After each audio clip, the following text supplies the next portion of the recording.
chief executive of Omenka Act, which he created to document all things about Igbo language and cultural heritage.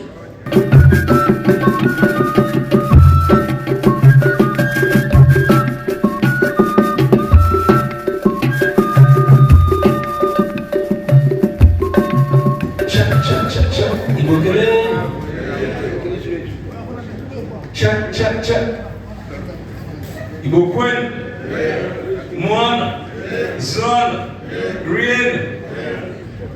Abịara m ịkọwara unu ihe anyị na-eme. Gịnị bụ Omenka app?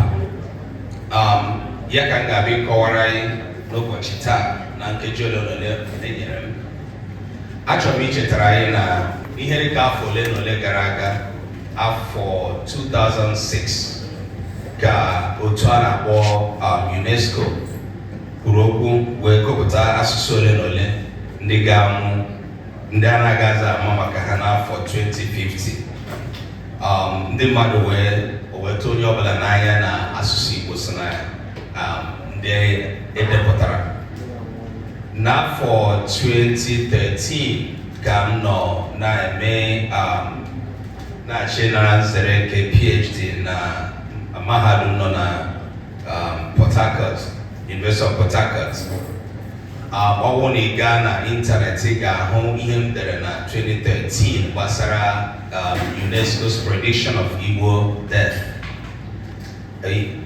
Kamgbe afọ ahụ ruo taa, ọtụtụ ndị mmadụ ndị ụmụafọ Igbo na ndị na-amụ ihe amụmamụ gbasara asụsụ na omenala Igbo na ha emere nchọcha na-eme mgbalị niile gbasara ime ka asụsụ na omenala Igbo hapụ ịnwụ. Mana otu ihe m na-achịrụtụ aka ebe a taa bụ na site n'afọ 2006 ruo taa, enwere ndị ọka na-efe efe na ntị na-asị na asụsụ na omenala Igbo nwere ike ịnwụ, karịchasịa ndị nne na nna. O nwere ndị na-amatabeghị na ọ bụ eziokwu na ọ pụrụ mee bụ na asụsụ Igbo nwere ike ịnwụ. Ihe mere ọtụtụ mmadụ ji chee na Igbo juru ebe niile, ọ bụ eziokwu. Ndị Igbo anyị bara ụba, ọ bụ eziokwu. Mana gịnị bụ nsogbu asụsụ anyị na omenala anyị na-agbara ya ọsọ, anyị anaghị akụziri ya ụmụ anyị. Obi dị m ụtọ na ndị Dallas na-eme mgbalị n'ụzọ pụrụ iche ihiwe ọmụmụ asụsụ na omenala Igbo nye ụmụ anyị. Unu nwaka, ana m ekele unu maka nke ahụ. Kamgbe 2006 ruo taa, ọtụtụ mgbalị, ọtụtụ edemede, ọtụtụ nchọcha nọ na-aga, mana ọwụ anyị niile na-ahụ ya n'ihi na anyị anọghị na mahadum. Ana m akụzikwu na mahadum Imo steeti. Anọ m ebe ahụ ihe dịka afọ 7 tupu mahadum nke New Mexico akpọrọ m si bịa soro ha mụọ ihe, kụziekwa ihe. Ebe ahụ ka m nọ kamgbe afọ 2015 ruozie mgbe m na-eme ihe gbasara asụsụ Igbo. Ihe m na-eme nchọcha mụ na sign language, asụsụ ndị ogbi, ya ka m na-eme kamgbe afọ 10 gara aga. Ọ na ị gaa na ịntanetị dee aha ịma sonye, ihe ị ga-ahụ sign language. Ruo n'afọ 2018 or so, o nwere otu a na-akpọ ụwa ndị Igbo. Ha wee kpọọ m, nabata m, si bịa soro ha ime ihe gbasara ịkwalite asụsụ Igbo. O wee ruo n'afọ 2022 m wee mepụta aapụ nke mbụ maka ndị ogbi nke nọ na Nigeria. So edekọrọ m ndekọ ihe gbasara asụsụ ndị ogbi ndị nọ na Nigeria. Ọwụ na iji onye ọbụla na-eme amụmamụ gbasara sign language, ọ ga-asị the American Sign Language. But I documented Nigerian Sign Language and put it in an app. So I now publish the first book of indigenous Nigerian Sign Language in the next few months. So Western Mba, dịka eji nwee ezigbote nsogbu n'ihe gbasara ịkwalite asụsụ na omenala Igbo, agaghị m eji ihe m gụtara n'akwụkwọ na ngozi Chukwu ji gọzie naanị na-eme asụsụ ndị ogbi wee hapụ Igbo language. Ya wa mere nji ihe ịnọ isi ụgbọ m wee sị mba, aga m esonye na ndị ga-akwalite asụsụ na omenala Igbo. anyị wee bido ọrụ gbasara imepụta app Omenka. Aga m achọ ịkọrọ unu ihe app Omenka pụtara.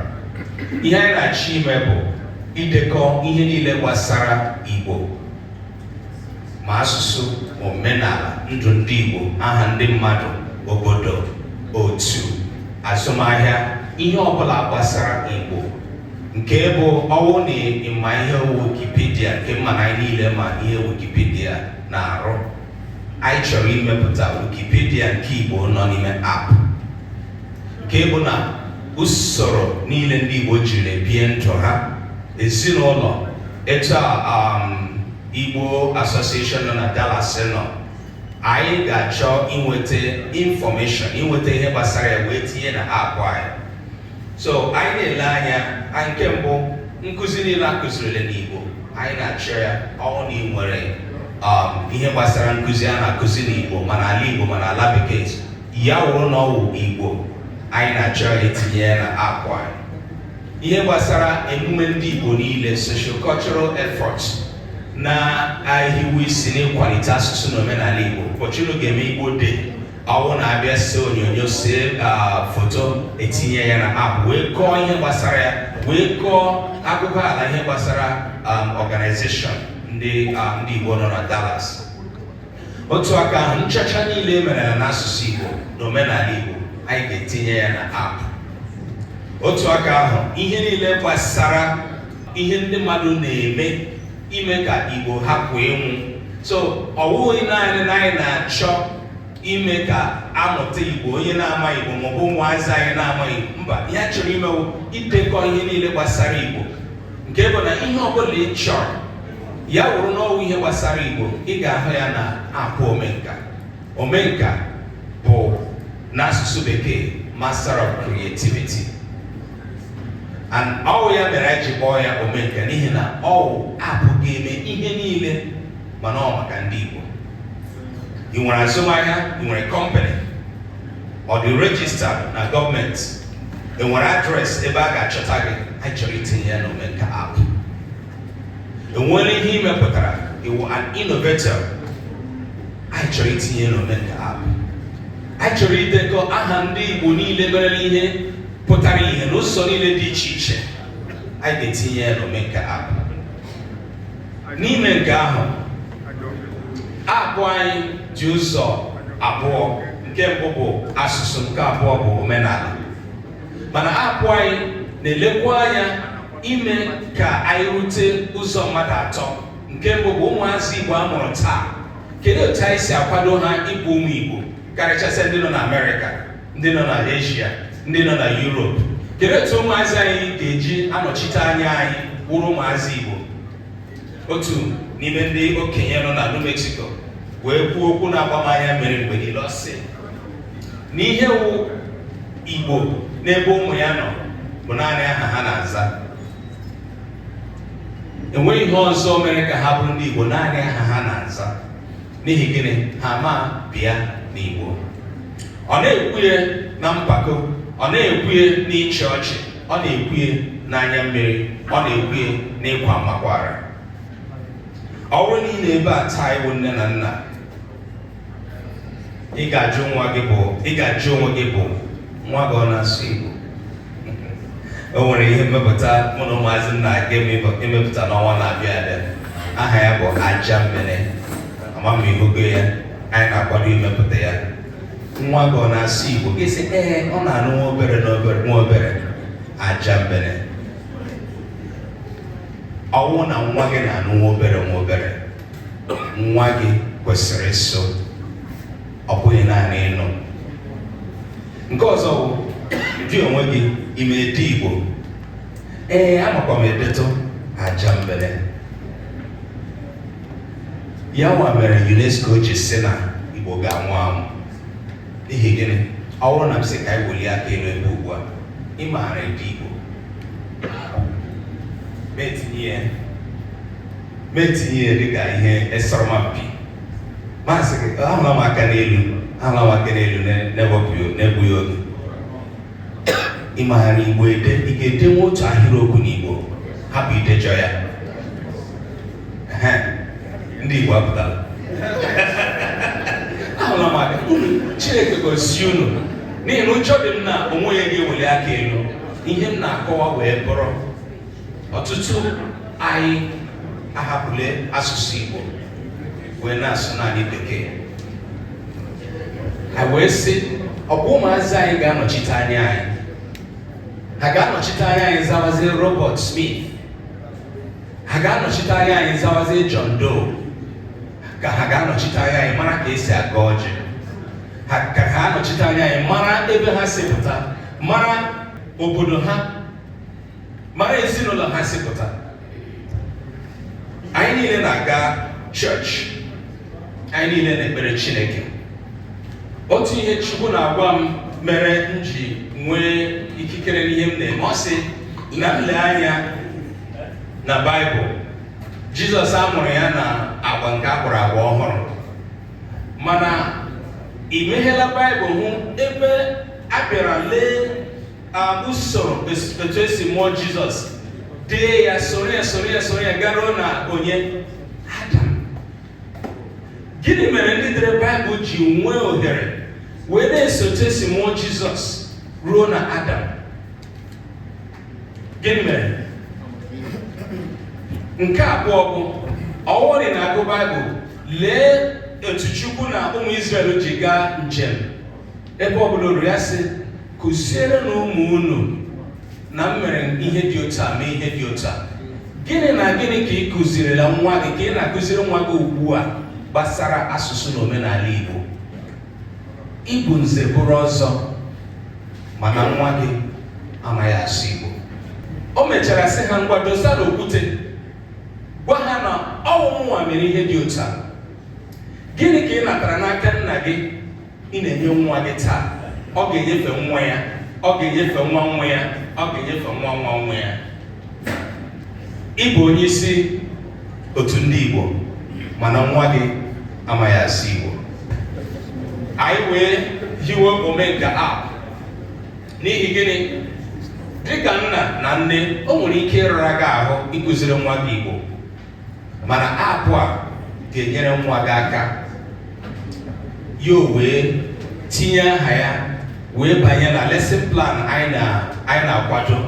O nwere ike iji na-amụ Igbo mgbe ọbụla ọ sọrọ ya.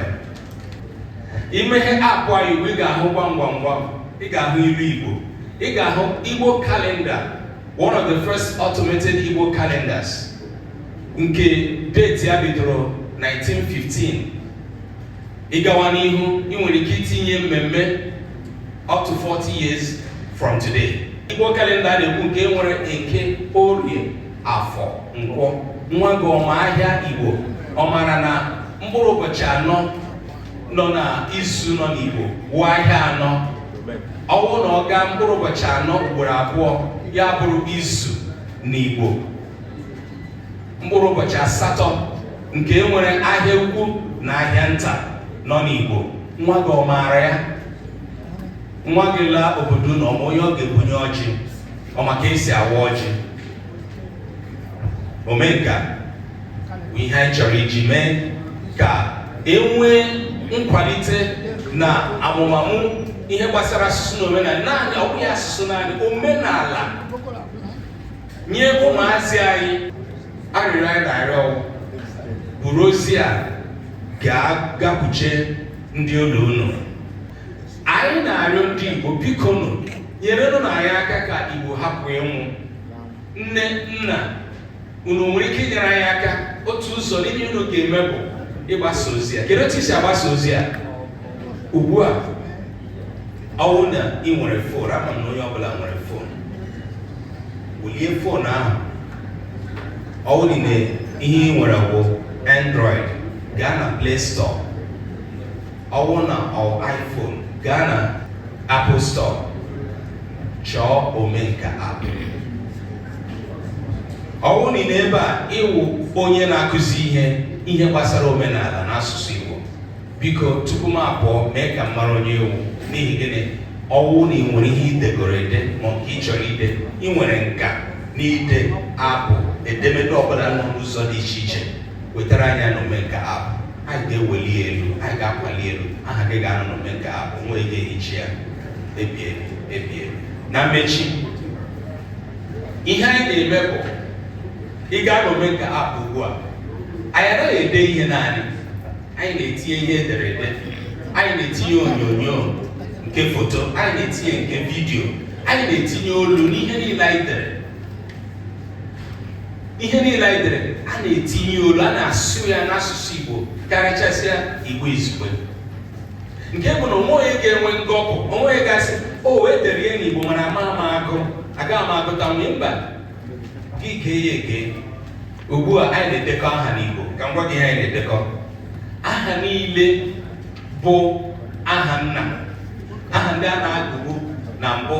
Ụfọdụ ndị a na-aza agụgbu a n'ihi anyị na-ekpezi chọọchị karịa ndị wetara anyị chọọchị. E nwere ụfọdụ aha ndị nọkọta ha agbanwe aha ha, ha sị aha na-ebutere ha ihu ọjọọ na ihe dịka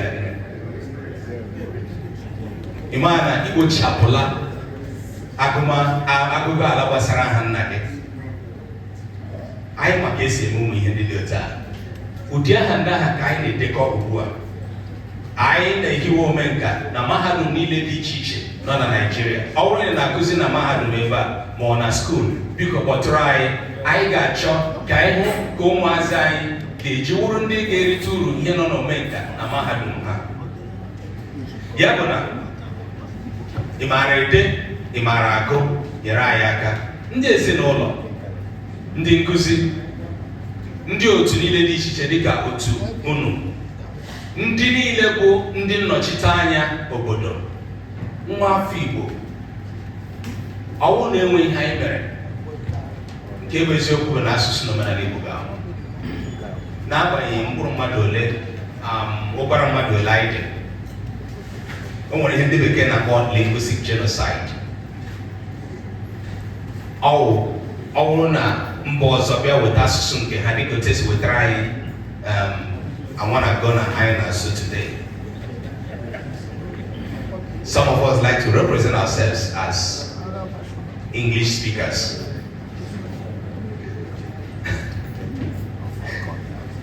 Even mgbe anyị gara ebe anyị hụrụ nwanne anyị ma nwanne anyị na-asụ Igbo, you see us speaking grammar, and we speak it much better than ndị nwe ya, ndị ọcha nwe ya. We need a change of attitude. The only thing that is killing Igbo language and culture is our attitude. As na nwo onye ozi nke Chineke etere mmanụ mgbe agara m akpọ ọtakọl, agara m asị ndị niile ga-ekpebisi taa na ha ga-eso n'ịkwalite asụsụ Igbo na omenala Igbo weliere m aka elu. Ahụla m aka n'elu, ọtakọl ebidola weliere m aka elu. Ị ga-esonye in the least possible way that you can do this in the promotion of Igbo language and culture. Weliere m aka elu. Unu emeela. Chineke gọzie unu. Nna m gọzie unu. Biko unu na-eme nke a, gọzie unu. Biko, number one, meghee foonu gị, download Omenka app. Number two, aga m enyefe igwe eji ekwu okwu n'onye isi. Enwezi ajụjụ unu nwere, aga m aza ya tupu m esi ebe a pụọ.